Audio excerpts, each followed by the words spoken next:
Hello everyone. आज का हमारा टॉपिक है साइंटिफिक टेक्निक्स ऑफ मैनेजमेंट। जैसे हम चल रहे हैं, कल से चल रहे हैं, तो आज हम दूसरी टेक्निक के बारे में बात करेंगे जिसका नाम है वर्क स्टडीज़। जैसे इसमें मतलब ही पता चल रहा है कि वर्क को स्टडी करना।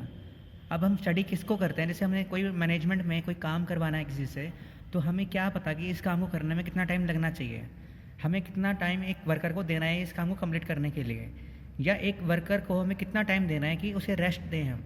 मान लो जैसे कोई काम है, जैसे 10 घंटे का काम है, तो हमें उस 10 घंटे के बीच में कितना उसे रेस्ट देना है, कब रेस्ट देना है और कितना लंबा रेस्ट देना है।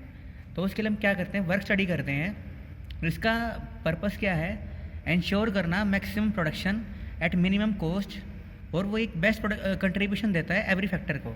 जैसे कि अगर मान लो कि हमें स्पेसिफिकली पता है कि ये काम इतने टाइम में हो जाएगा, तो हमें पता है कि ये काम को करने में इतना टाइम लगेगा, तो हम श्योर हैं, तो हमारी जो प्रोडक्शन है बढ़ जाएगी, मैक्सिमम प्रोडक्शन हो पाएगी और कॉस्ट है कम से कम आ पाएगी। और हम अभी करते कैसे हैं, हम अब जैसे दुनिया में 3 तरह के वर्कर्स होते हैं, हम वर्कर्स को 3 पार्ट्स में डिवाइड करते हैं: efficient worker, average worker, inefficient worker. Efficient worker वो होता है जो स्टैंडर्ड टास्क से थोड़ा ज़्यादा अच्छा काम कर लेता है। एवरेज वर्कर वो होता है जो स्टैंडर्ड रेट को या स्टैंडर्ड टाइम को फिक्स मतलब कि अचीव कर पाता है, ऑन द पॉइंट, मतलब कि एट द पार लेवल। और इनएफिशिएंट वर्कर वो होता है जो स्टैंडर्ड को अचीव नहीं कर पाता है। तो इसके लिए अगर हम एफिशिएंट वर्कर को एनालाइज करेंगे, स्टडी करेंगे, तो हमारी स्टडी फेल हो जाएगी। तो हमारे लिए ज़रूरी क्या है कि हम एक एवरेज वर्कर को स्टडी करें बजाय कि एफिशिएंट और इनएफिशिएंट वर्कर को, कि वो एक काम को करने में कितना टाइम लेता है और वो कौन से मेथड से अच्छा काम कर लेता है और उसको कितना रेस्ट चाहिए, कितनी बार रेस्ट इंटरवल्स चाहिए। तो ये है सारी वर्क स्टडीज़ जो 4 पार्ट्स में डिवाइड होती है आगे। तो मेनली वर्क स्टडी होती है एक एवरेज वर्कर को एनालाइज करके कि एक काम को करने के लिए वो कितना टाइम ले रहा है, कितनी बार मूवमेंट्स कर रहा है, जो हम आगे पढ़ेंगे डिटेल में। जो उसने स्पेसिफिक टाइम लिया है वही रखा जाता है एफिशिएंट और इनएफिशिएंट वर्कर को। जैसे मैंने कल इसका एग्जांपल लिया भी था डिफरेंशियल पेस वेज सिस्टम में, जिसमें मैंने बताया था कि एफिशिएंट वर्कर को अच्छी सैलरी मिल रही है पर यूनिट के हिसाब से, एवरेज वर्कर को स्टैंडर्ड के हिसाब से मिल रही है, और इनएफिशिएंट को कम मिल रही है एवरेज वर्कर से भी। वो कैसे फिक्स हो पाएगा कि एक काम को करने में कितना टाइम लगता है, जिसके बारे में हम पढ़ते हैं आगे।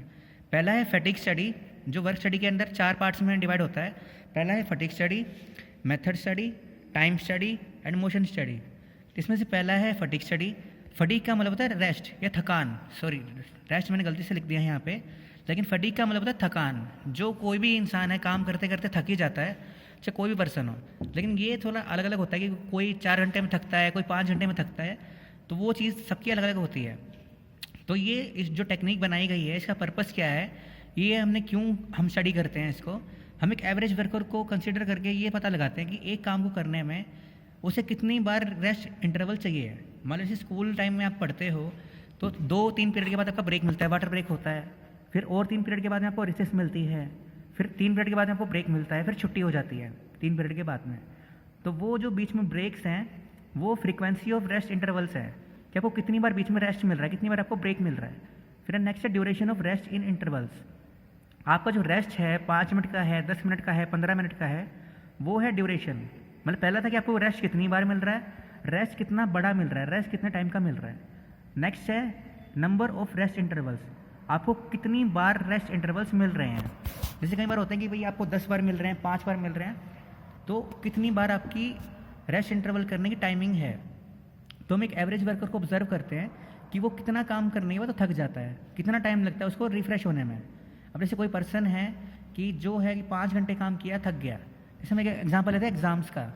एग्ज़ाम में क्या होता है कि हम एक फिक्स कर लेते हैं कि 3 घंटे में इतना काम हो जाएगा, या कोई काम है कि बेंचेस ऊपर से नीचे रखने हैं, तो वो 5 बेंच रखने के बाद वो थक रहा है, थकान हो रही है उसे, तो वो टाइम नोट हो रहा है, फटीग स्टडीज़ नोट हो रही है कि इतने काम करने में तो उसको रेस्ट देना चाहिए। अगर हम उसे रेस्ट नहीं देंगे तो वो थोड़ा एफिशिएंटली काम नहीं कर पाएगा। तो इसके लिए मेन इंपॉर्टेंट क्या होता है कि बाकी सभी वर्कर्स के लिए, एम्प्लॉयज़ के लिए ज़रूरी होता है फिक्स करना कि हमें कितना रेस्ट देना है, कितने इंटरवल के बाद रेस्ट देना है और कितनी बार रेस्ट देना है। इसमें मेनली 3 चीज़ें होती हैं: कितनी बार रेस्ट देना है, कितने काम करने के बाद में रेस्ट देना है, और रेस्ट ड्यूरेशन कितना होगा। तो ये 3 चीज़ें होती हैं। फिर नेक्स्ट है मेथड स्टडी। मेथड होता है काम करने का तरीका, कि बेस्ट मेथड कौन सा है। अब दुनिया में कोई भी काम पर्टिकुलरली काम करने के तरीके बहुत सारे होते हैं, हज़ारों लाखों काम करने के तरीके होते हैं, सबका काम करने का तरीका अपना अलग अलग होता है, लेकिन बेस्ट मेथड कौन सा है वो अगर हम वर्कर को बता दें तो हमारी प्रोडक्टिविटी बढ़ जाएगी, जो हमारी एफिशिएंसी इंप्रूव हो जाएगी और हमारा जो टारगेट है, ऑर्गेनाइजेशनल ऑब्जेक्टिव है, वो इजीली और टाइमली अचीव हो पाएगा। तो इसके लिए ज़रूरी होता है कि हम स्टडीज़ करें कि जिससे कि हमारी कॉस्ट है मिनिमम आ सके और जो हमारे रिसोर्सेज हैं वो ऑप्टिमम यूटिलाइज हो सके, मैक्सिमम यूटिलाइजेशन हो सके उनका। वो पॉसिबल है अगर हम एक बेस्ट मेथड यूज़ करेंगे। फॉर एग्जांपल जैसे मान लो कि कोई एक काम करने का तरीका है कि जैसे अकाउंट्स के आप क्वेश्चंस करते हो, तो अकाउंट्स के क्वेश्चंस आप नॉर्मली कर लेते हो, तो उसमें क्या ज़रूरी होता है कि अगर आपके पास कोई बेस्ट मेथड है तो आप अच्छे से जल्दी काम कर सकते हो, टाइम भी सेव होगा, आपकी कॉस्ट भी कम आएगी और मैक्सिमम प्रॉफिट भी हो सकता है आपका। तो बेस्ट मेथड को यूज़ करना बहुत इंपॉर्टेंट होता है हर काम में, जिससे कि बेस्ट रिजल्ट आ सके। जैसे मैंने इसमें एग्जांपल ले रखा है, एग्जांपल नहीं है वैसे, इसमें पॉइंट बता रखा है कि choosing method must should not be based on rule of thumb.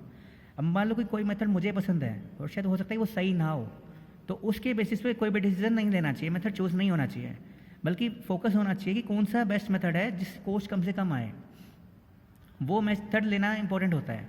अब ज़रूरी नहीं कि मुझे कोई कुछ और पसंद है, किसी और को कुछ और पसंद है, वो चीज़ नहीं होनी चाहिए। मैक्सिमम बेनिफिट किस में मिल रहा है और कॉस्ट बेनिफिट किस में मिल रहा है, कॉस्ट कम से कम किस में आ रही है, वो मेथड चूज़ होना चाहिए। तो बल्कि हमने दो चीज़ें बात करी अभी।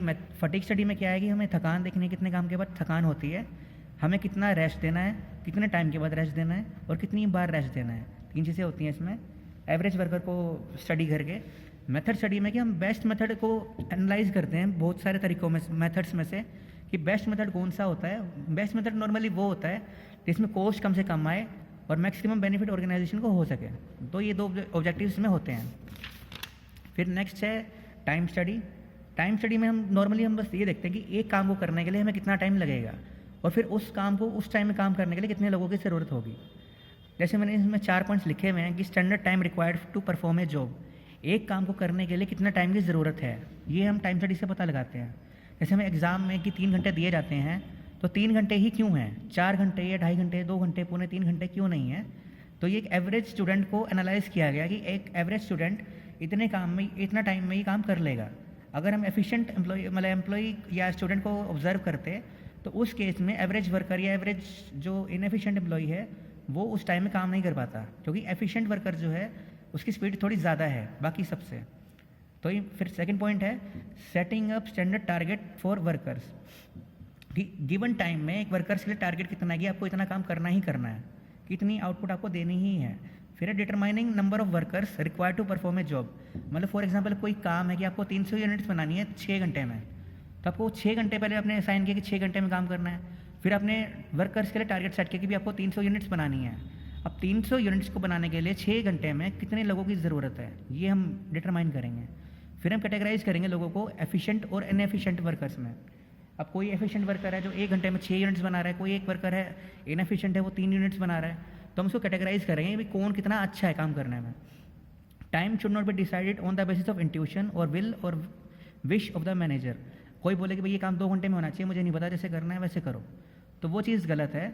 टाइम सेट होना चाहिए एक स्टडी के बेसिस पे, एक एक्सपेरिमेंटेशन के बेसिस पे कि वो काम को करने में एक्चुअल में कितना टाइम लगता है। अगर हम फॉर एग्जांपल मैं आपसे बोलूँ कि आपको कल सुबह दिल्ली पहुँचना है, सुबह 7 बजे चल के आपको 7:30 तक दिल्ली पहुँचना है, जो कि पॉसिबल नहीं है, तो वो चीज़ गलत है। कि वो मेरी विल या विश के ऊपर अगर मैं कोई डिसीजन ले रहा हूँ तो वो गलत है। मुझे डिसीजन लेना है कि एक्चुअल में वो काम करने में कितना टाइम लगता है, प्रैक्टिकली कितना टाइम लगता है। फिर है studying how much time an average worker takes to perform a job. एक एवरेज वर्कर को कितना टाइम लगता है वो काम को करने में। जैसे मैंने इसका एग्जांपल लिखा भी हुआ है, डिफरेंशियल पीस वेज सिस्टम। मैंने कल बताया था, एक्सप्लेन किया था कि ए है जो वो 40 यूनिट्स प्रोड्यूस कर रहा है, बी 50 कर रहा है, सी 60 यूनिट्स प्रोड्यूस कर रहा है एक दिन में। सी तीनों का टाइम सेम है लेकिन रेट अलग अलग है। तो इसमें क्या होता है, टाइम स्टडी में हम क्या देखते हैं कि एक वर्कर को काम करने में कितना टाइम लगता है, वो हम सभी वर्कर्स के लिए एक जैसा सेट कर रहे हैं, जिसके अंडर वो उसके फिर हम डिफरेंशियल पीस वेज सिस्टम कर सकते हैं कि अगर एक दिन में किसी ने 40 बनाई तो उसके वेजेस अलग हैं, 50 के अलग हैं, 60 के अलग हैं। तो यह टाइम स्टडी, जिसमें हम टाइम स्टडी करते हैं कि एक काम को करने के लिए हमें कितना टाइम की ज़रूरत है, हम बाकी वर्कर्स को कितना टाइम दें एक काम को करने के लिए। मतलब कि एक एवरेज वर्कर जो है 5 यूनिट्स को बनाने के लिए 1 मिनट ले रहा है या 5 मिनट ले रहा है, तो अभी हम क्या करेंगे, पूरे वर्कर्स को, पूरी ऑर्गेनाइजेशन को 5 मिनट का टाइम रख देंगे कि आपको इतना टाइम में इतना काम कर ही लेना है, ये तो स्टैंडर्ड है, स्टैंडर्ड हमने फिक्स कर दी कि आपको करना ही करना है, अचीव करना ही करना है। फिर इसमें लास्ट स्टडी है मोशन स्टडी। मोशन का मतलब होता है मूवमेंट, जितनी बार हम हिलते हैं डुलते हैं, जो भी कुछ भी काम करते हैं, जैसे अगर स्कूल आना है, घर से स्कूल जाना है, तो हम पहले उठेंगे, फिर 2-3 बार ऐसे घूमेंगे, फिर नहाएंगे, करेंगे, कपड़े पहनेंगे, लंच करेंगे, ब्रेकफास्ट करेंगे, बैग पैक करेंगे। तो हम कितनी बार एक काम को करने के लिए मूवमेंट करते हैं। जैसे नॉर्मली एक एवरेज लेबर जो होती है, पहले कितनी बार उठ रही है अपनी सीट से, कितनी बार मुड़ रही है, कितनी बार झुक रही है, फिर कितनी बार ईंट उठा रही है, फिर उसको कितनी बार फेंक रही है, जो भी उसके जो मूवमेंट्स होती हैं उसे ऑब्जर्व करते हैं एवरेज वर्कर को। अब एक मूवमेंट को 2 चीज़ों में डिस्ट्रीब्यूट किया गया है, प्रोडक्टिव और अनप्रोडक्टिव। प्रोडक्टिव का मतलब होता है जो ज़रूरी है, जो नेसेसरी है, जो इंपॉर्टेंट है मूवमेंट्स, जैसे कि अगर कोई ईंट उठाना, फिर उसे ऊपर लेके जाना। अनप्रोडक्टिव क्या होता है, बेकार में झुकना, बेकार में बैठ जाना, बेकार में कुछ ऐसे ही कुछ खड़े हो जाना, या बेकार में हिलना डुलना। क्योंकि जितनी अननेसेसरी मूवमेंट्स होंगी उससे थकान भी बहुत ज़्यादा ही जल्दी ही होगी। तो इस मोशन स्टडी का पर्पस क्या होता है, अननेसेसरी या अनप्रोडक्टिव वेस्ट मूवमेंट्स को कट करना, रिमूव करना, एक इक्विपमेंट बनाना जिससे कि मिनिमाइज किया जा सके अनप्रोडक्टिव मूवमेंट्स को। मतलब कि एक एवरेज वर्कर कितना टाइम लेता है उठने में, झुकने में, या उसको रिपीट करने में। After noting classifying into productive and unproductive movements and make the strategy to cut down the और मिनिमाइज अनप्रोडक्टिव मूवमेंट्स। मतलब इसका मेन पार्ट होता है कि हमें मूवमेंट्स को एनालाइज करना है कि कोई भी पर्सन, लेबर या एम्प्लॉई कितनी बार मूव कर रहा है काम को करने में, और वो उसकी जो मूवमेंट्स है हम 2 चीज़ों में डिवाइड करते हैं, प्रोडक्टिव और अनप्रोडक्टिव। प्रोडक्टिव का मतलब थोड़ा ज़रूरी, जो उसके लिए बेनिफिशियल है या जो इंपॉर्टेंट है। अनप्रोडक्टिव का मतलब है जो अननेसेसरी होता है, बिल्कुल वेस्ट प्रोडक्ट्स होते हैं, जो वेस्ट एक्टिविटीज़ होती हैं। मतलब कि बीच में ऐसे ही खड़े हो जाना, झुक के बैठ जाना, ऐसे जो होती है वो अनप्रोडक्टिव होती हैं। फिर अनप्रोडक्टिव एक्टिविटीज़ को थोड़ा रिमूव करना, लेस करना, कट करना, ये इस मोशन स्टडी का पर्पस है। तो वर्क स्टडी है motion study plus time study plus method study plus fatigue study. Motion study में हमने नोट किया कि कितनी बार मूवमेंट्स हैं, प्रोडक्टिव, अनप्रोडक्टिव, और फिर अनप्रोडक्टिव को रिड्यूस करना, लेस करना। फिर टाइम स्टडी कि एक काम को करने के लिए हमें कितना टाइम वर्कर को देना चाहिए। जो ये सारी स्टडीज़ हैं नॉर्मली एवरेज वर्कर को ही एनालाइज करके रखी गई हैं। एक स्टैंडर्ड फिक्स किया गया है कि भाई इस काम को करने में इतना ही बार मूव करना चाहिए, इतना रेस्ट देना चाहिए, ये बेस्ट मेथड है, और इतना टाइम मिलेगा आपको। जैसे एग्जाम में आपको 3 घंटे मिलते हैं, ये एक टाइम स्टडी के बेसिस पे किया गया है। आपको मेथड स्टडी का मतलब क्या होता है कि आपको ये क्वेश्चन पहले सोल्व करना है, इस क्वेश्चन को आपको बाद में करना है, ये मेथड स्टडी है। फटीग स्टडी में क्या होता है कि आपको इतने टाइम के बाद एक रेस्ट देना है, रिसेस मिलनी है, ये फटीग स्टडी है। मोशन स्टडी में क्या होता है कि आपको इतने टाइम, मतलब कि इस काम को करने के लिए ज़्यादा हिलने डुलने की ज़रूरत नहीं है, जिससे आपको थकान भी कम हो और आपका काम जो आपकी इफेक्टिवनेस है और जो प्रोडक्टिविटी है वो मैक्सिमम हो सके। तो ये 4 पॉइंट्स हैं, आज एक ही टेक्निक हम कवर करेंगे। वर्क स्टडी जो है, time study, motion study, fatigue study and method study, तो ये इनके 4 पॉइंट्स हैं।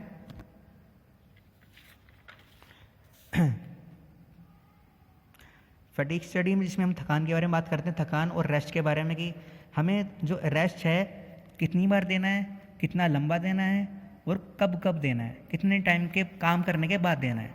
मेथड में हम बेस्ट तरीका ढूंढते हैं जिसमें कि कॉस्ट कम से कम आए और हमारी प्रोडक्टिविटी मैक्सिमम हो सके, मैक्सिमम बेनिफिट हमें मिल सके। फिर है हमारा टाइम स्टडी कि एक काम को करने में कितना टाइम लगेगा, उस टाइम में उसी काम को कंप्लीट करने में कितने लोगों की ज़रूरत होगी, उसके अकॉर्डिंग हमें डिफरेंशियल पीसवेज सिस्टम भी करना। ये खाली एक एग्जांपल है समझाने के लिए। हमें डिसीजन लेना टाइम कितना देना है वो हम अपने आइडिया के बेसिस पे या अपनी मर्जी से नहीं ले सकते हैं, वो हमें स्टडीज़ के बेसिस पे ही लेना होता है। मोशन में होता है कि हमें उसकी मूवमेंट्स एनालाइज करनी है, वो कितनी बार हिल डुल रहा है, मतलब कि एक काम को करने के लिए वो कितनी बार हिल रहा है, कितनी बार झुक रहा है, खड़ा हो रहा है, बैठ रहा है या लेट रहा है, जो भी कर रहा है वो सारी मूवमेंट्स होती हैं। प्रोडक्टिव और अनप्रोडक्टिव। प्रोडक्टिव वो होती हैं जो ज़रूरी है, जो उस काम को करने में इंपॉर्टेंट है। अनप्रोडक्टिव वाले एक तरह से वेस्ट एक्टिविटीज़, उसको हम रिड्यूस करते हैं, लेस करते हैं। तो ये था हमारा आज का topic. For queries please message. Thank you.